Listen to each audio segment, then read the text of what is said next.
الحمد لله رب العالمين والعاقبة للمتقين والصلاة والسلام على سيد المرسلين وعلى آله وصحبه أجمعين أما بعد. محترم ناظرین، رمضان جیسے بابرکت مہینے میں نیکیوں کا ثواب بے انتہا بڑھ جاتا ہے، کیونکہ ایک تو نیکیاں اور دوسری مبارک ایام. خود روزے کے سلسلے میں اللہ تبارک و تعالیٰ نے کہا ہے کہ روزہ میرے لیے ہے، میں اس کا بدلہ دیتا ہوں، کیونکہ آدمی میرے لیے کھانا پینا اور اپنی خواہشات کو چھوڑ دیتا ہے. اور اللہ کے رسول صلی اللہ علیہ وسلم نے فرمایا کہ نیکیوں کا ثواب 10 سے لے کر کے 700 گنا تک بڑھتا رہتا ہے. اور اس لیے بھی کہ یہ روزہ شہر الصبر ہے، صبر کا مہینہ ہے. انسان اللہ تبارک و تعالی کے لیے اس ماہ مبارک کے اندر صبر کرتا ہے اور معصیت اور گناہوں سے پرہیز کرتا ہے. اللہ کی اطاعت کرتا ہے، گناہوں سے پرہیز کرتا ہے اور اللہ کی تقدیر پہ صبر رکھتا ہے. حالت روزہ میں بھوک پیاس، نفس پر مشقت اور تکلیفیں برداشت کرتا ہے. اسی وجہ سے ان سارے طریقوں سے اس معنی میں یہ صبر کا مہینہ ہے. اور بعض روایتوں میں ذکر بھی ہے، جیسا کہ کچھ روایتوں میں اللہ کے رسول صلی اللہ علیہ وسلم نے اس کو شہر الصبر کہا ہے. اور صبر کرنے والے کا اجر کتنا ہے، اللہ تبارک و تعالیٰ خود فرماتا ہے انما یوفی الصابرون اجرهم بغیر حساب. صبر کرنے والے کو بے حساب اجر دیا جائے گا. تو اس حساب سے اس مہینے میں جو بھی انسان نیکی کرتا ہے عمومی طور پر اس کا ثواب بڑھتا رہتا ہے. لیکن کچھ اعمال اور کچھ عبادتیں ایسی ہیں جس کا ثواب حدیث میں بیان کیا گیا ہے. اللہ کے رسول صلی اللہ علیہ وسلم نے اپنے عمل کے ذریعے اور اپنے قول کے ذریعے اس کو بیان کیا ہے. اسی وجہ سے سنن و نوافل، خاص طور سے سنن و نوافل اور اعمال خیر کا اہتمام دیگر ایام کے مقابلے میں اس ماہ میں کچھ زیادہ ہی اہمیت کا حامل ہے. اللہ کے رسول صلی اللہ علیہ وسلم نے فرمایا من قام رمضان ایمانا و احتسابا غفر له ما تقدم من ذنبه، کہ جو بھی ایمان کی حالت میں ثواب کی نیت سے رمضان کے دنوں میں قیام کرتا ہے، تراویح پڑھتا ہے، قیام اللیل کرتا ہے، تو اس کے پچھلے سارے چھوٹے گناہ معاف کر دیے جاتے ہیں. اسی طرح سنن ترمذی، سنن ابی داؤد، سنن نسائی وغیرہ اور سنن ابن ماجہ کی روایت ہے جسے امام البانی نے صحیح قرار دیا ہے. اللہ کے رسول صلی اللہ علیہ وسلم نے ارشاد فرمایا من قام مع الامام حتى ينصرف كتب له قيام ليلہ. جو بھی آدمی امام کے ساتھ رمضان کے دنوں میں رات میں قیام کرتا ہے تو امام کے ساتھ کرتا ہے اور اس وقت تک کرتا ہے جب تک امام پلٹ جاتا ہے نماز ختم کر کے، تو اس کے لیے پوری رات قیام کرنے کا ثواب ملتا ہے. اسی طرح آخری عشرے میں اعتکاف کی اپنی فضیلت و اہمیت ہے. اللہ کے رسول صلی اللہ علیہ وسلم ہر سال 10 دنوں کا اعتکاف کیا کرتے، اور جس سال آپ صلی اللہ علیہ وسلم کی وفات ہوئی 20 دنوں کا آپ نے اعتکاف کیا، جیسا کہ صحیح بخاری کی روایت ہے.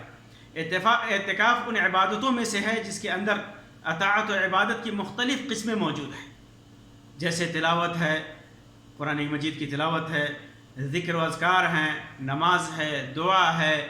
یہ ساری عبادتیں آدمی فارغ ہو کر کے اعتکاف کی حالت میں مسجد کے اندر کرتا ہے.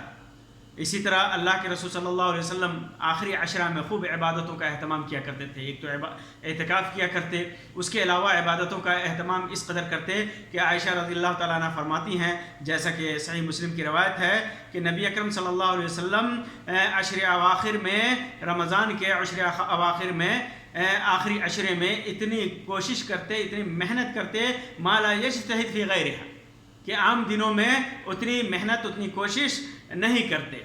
اسی طرح صحیحین کی روایت ہے، عائشہ رضی اللہ تعالیٰ عنہ کی فرماتی ہیں کہ اللہ کے رسول صلی اللہ علیہ وسلم کان اذا دخل العشر احیا اللیل، جب عشر اواخر داخل ہوتا، رمضان کے 20 کے بعد آخری عشرہ داخل ہوتا تو احیا اللیل، اور بعض روایتوں میں ہے احیا لیلہ، پوری رات تقریباً آپ جاگتے، راتوں کو زندہ کرتے، وَأَيْقَظَ أَهْلَهُ، اور اپنے آل و اولاد کو بھی جگاتے عبادت کے لیے، وَشَدَّ مِئْزَرَهُ، اور اپنی کمر کو کس لیتے تھے، اور امام مسلم نے وَشَدَّ مِئْزَرَهُ ذکر کیا ہے کہ خوب کوشش کرتے، محنت کرتے اور کمر کس لیتے۔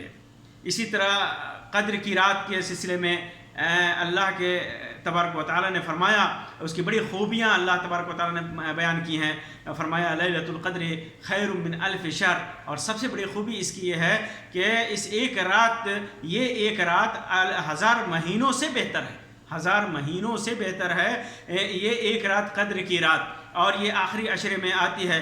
اسی وجہ سے اللہ کے رسول صلی اللہ علیہ وسلم نے اس رات میں قیام کو گناہوں کی معافی کا ذریعہ قرار دیا ہے۔ اللہ کے رسول صلی اللہ علیہ وسلم نے فرمایا من قام لیلۃ القدر ایمانا واحتسابا غفر له ما تقدم من ذنبه، جو آدمی قدر کی رات میں ایمان کی حالت میں ثواب کی نیت سے قیام کرتا ہے تو اس کے سارے پچھلے گناہ معاف کر دیے، صغیرہ گناہ معاف کر دیے جاتے ہیں۔ امام بخاری نے، امام مسلم نے اسے روایت کیا ہے۔ اسی وجہ سے اللہ کے رسول صلی اللہ علیہ وسلم آخری عشرے میں اس رات کی تلاش میں خوب عبادتیں کیا کرتے تھے، اور اسی کا حکم اپنے اہل و عیال کو اور امت کو بھی دیا کرتے تھے۔ یہ موقع ہے، یہ فرصت ہے، خاص طور سے ان ایام میں جب انسان کو کہیں دنیا سے فارغ کر دیا گیا ہے بیماریوں کی وجہ سے، اور انسان دنوں رات گھر میں ہے، اس موقع کو غنیمت جانے اور یہ ثواب حاصل کرنے کی کوشش کرے۔ اسی طرح قرآن مجید کی تلاوت اس مہینے میں اس کا بھی ثواب کا اپنا مقام رکھتا ہے۔ قرآن مجید کا خود نزول اس رمضان المبارک میں ہوا۔ اللہ تبارک و تعالیٰ فرماتا ہے شہر رمضان الذی انزل فیہ القرآن، رمضان کے دنوں میں ہی قرآن کا نزول ہوا، اور اللہ خاص طور سے انا انزلناہ فی لیلۃ القدر، اللہ تبارک و تعالیٰ نے فرمایا کہ لیلۃ القدر میں ہم نے قرآن مجید کا نزول فرمایا۔ اللہ کے رسول صلی اللہ علیہ وسلم کو جبریل علیہ السلام رمضان میں قرآن مجید کا ایک بار دورہ کراتے تھے، اور جس سال آپ صلی اللہ علیہ وسلم کی وفات ہوئی جبریل علیہ السلام نے 2 بار دورہ کرایا، جس سے اس ماہ مبارک میں تلاوت قرآن کی اہمیت کا پتہ چلتا ہے۔ تو آدمی کو جتنی وسعت ہو سکے کم سے کم اسے ختم کرنا چاہیے، اور اگر پڑھ نہیں سکتا تو آج کل وسائل اللہ تبارک و تعالیٰ نے اتنے پیدا کر دیے ہیں کہ انسان اگر پڑھ نہیں سکتا تو سن تو سکتا ہے۔ جوالوں میں آج کل لوگ ڈاؤن لوڈ کر کے اور ریکارڈ کر کے رکھے ہوئے ہیں، اس کے ذریعے سے یا اور کسی ذریعے سے، یا آل و اولاد ہے، پڑھنے والی اولاد ہے مدرسوں میں اور قرآن مجید پڑھنا جانتے ہیں، ان سے پڑھ کر کے سن سکتا ہے انسان اور ثواب حاصل کر سکتا ہے۔ اسی طرح اس ماہ مبارک میں عمرہ کی اہمیت بھی بڑھ جاتی ہے۔ اللہ کے رسول صلی اللہ علیہ وسلم نے ارشاد فرمایا عمرۃ فی رمضان تعدل حجۃ، عمرے کا ثواب ایک حج کے برابر ہے۔ رمضان میں اگر کوئی عمرہ کرتا ہے تو ایک حج کے برابر اس کا ثواب ہے۔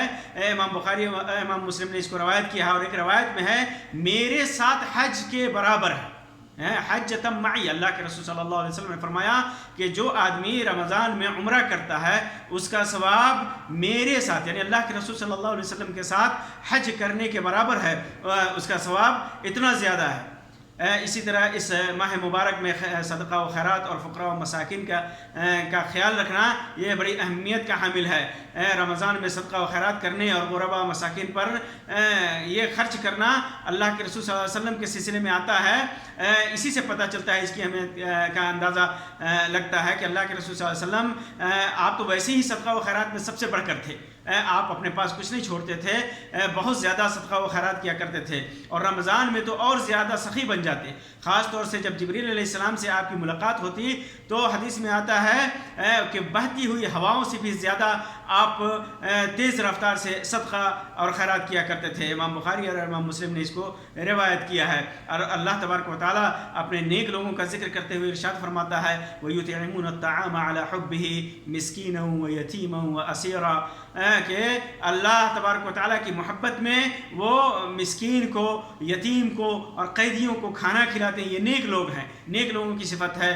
اور کہتے ہیں کہ انما نطعمکم لوجہ اللہ، یہ دکھاوے کے لیے نہیں، ریاکاری کے لیے نہیں، ہم اللہ کے لیے، اللہ کی خوشنودی کے لیے تمہیں کھلا رہے ہیں، پلا رہے ہیں. لا نريد منکم جزاء ولا شکورا، ہمیں کوئی بدلہ بھی نہیں چاہیے، کوئی شکریہ بھی نہیں چاہیے. تو یہ نیک لوگوں کی صفت ہے. اور خاص طور سے اس ماہ مبارک میں نیک لوگوں کی یہ صفت اور زیادہ بڑھ جاتی ہے. اسی طرح رمضان کے مہینے میں ایک اور عمل کا ثواب بہت زیادہ ہے. اللہ کے رسول صلی اللہ علیہ وسلم نے ارشاد فرمایا من فطر صائما كان له مثل اجره غیر انه لا ينقص من اجر الصائم شيء، کہ جو آدمی رمضان کے دنوں میں کسی روزے دار کو افطار کراتا ہے تو اس کو اتنا ہی اجر ملتا ہے جو روزے دار کو ملتا ہے. جس کو افطار کرا رہا ہے، جس روزے دار کو، اس کو اس کے روزے کا جتنا ثواب ملا اس کو بھی ملے گا، اور اس روزے دار کے اجر میں سے کمی بھی نہیں کی جائے گی، کمی بھی نہیں کی جائے گی. امام احمد نے اپنے مسند کے اندر، امام ترمذی نے سنن کے اندر، اور امام ابن ماجہ نے اپنے سنن کے اندر اس کو روایت کیا ہے، اور امام البانی نے صحیح سنن ابن ماجہ کے اندر اسے صحیح قرار دیا ہے.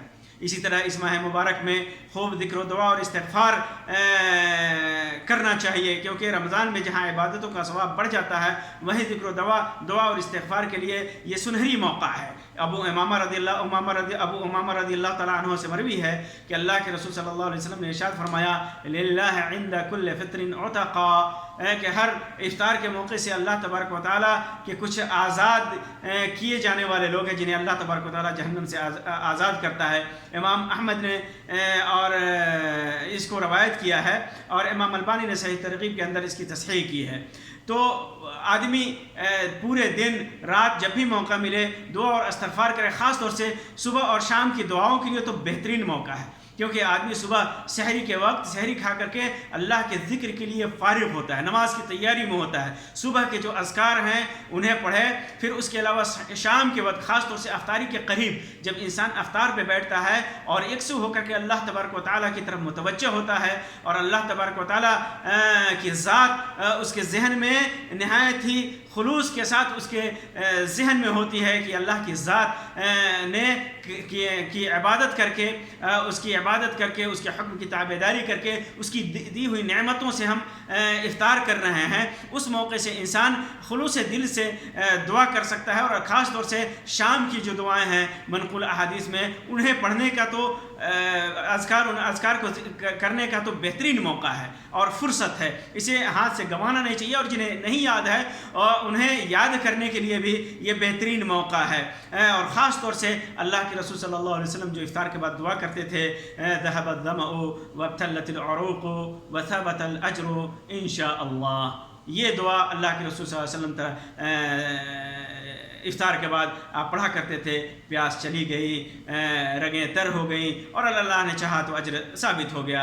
اسی طرح وہ امور جن کا اسلامی شریعت میں نہایت ہی اہتمام حاصل ہے، اس ماہ مبارک میں ان کی انجام دہی کے لیے بہترین فرصت اور موقع ہے، جن میں صلہ رحمی ہے، اپنے اقربا کے ساتھ، رشتہ داروں کے ساتھ، والدین کی خدمت ہے، اور اللہ کی مخلوق کی خدمت ہے، صدقہ و خیرات کے ذریعے یا عیادت کے ذریعے یا کسی بھی ذریعے سے اللہ کے بندوں کے ساتھ بہترین سلوک، اور آل و اولاد کی اسلامی تربیت پر خصوصی توجہ وغیرہ، اور کچھ دین کا علم حاصل کر لینا، یہ سارے امور انجام دینے کے لیے بہترین موقع ہے. اور ایام کی فضل و برکت ان سے ہم برکت جو حاصل ہے اس برکت کو ہم ان اعمال کے ذریعے بھی انجام دے سکتے ہیں۔ اللہ تبارک و تعالیٰ سے دعا ہے کہ اللہ تبارک و تعالیٰ ہمیں زیادہ سے زیادہ عبادتوں کی توفیق عطا فرمائے، خاص طور سے اس ماہ مبارک میں عبادت اور ذکر و اذکار اور دیگر امور جو اللہ کو پسند ہیں، ہم ان کے ذریعے اللہ تبارک و تعالیٰ توفیق دے کہ اللہ کی خوشنودی حاصل کر سکیں، اور اللہ تبارک و تعالیٰ اپنے حفظ اور امان میں رکھے۔ اللہ تبارک و تعالیٰ ہمارے اعمال کو قبول فرمائے، آمین یا رب العالمین۔ وآخر دعوانا ان الحمد للہ رب العالمین، وصلی اللہ علی خیر خلقہ وسلم، والسلام علیکم ورحمۃ اللہ وبرکاتہ۔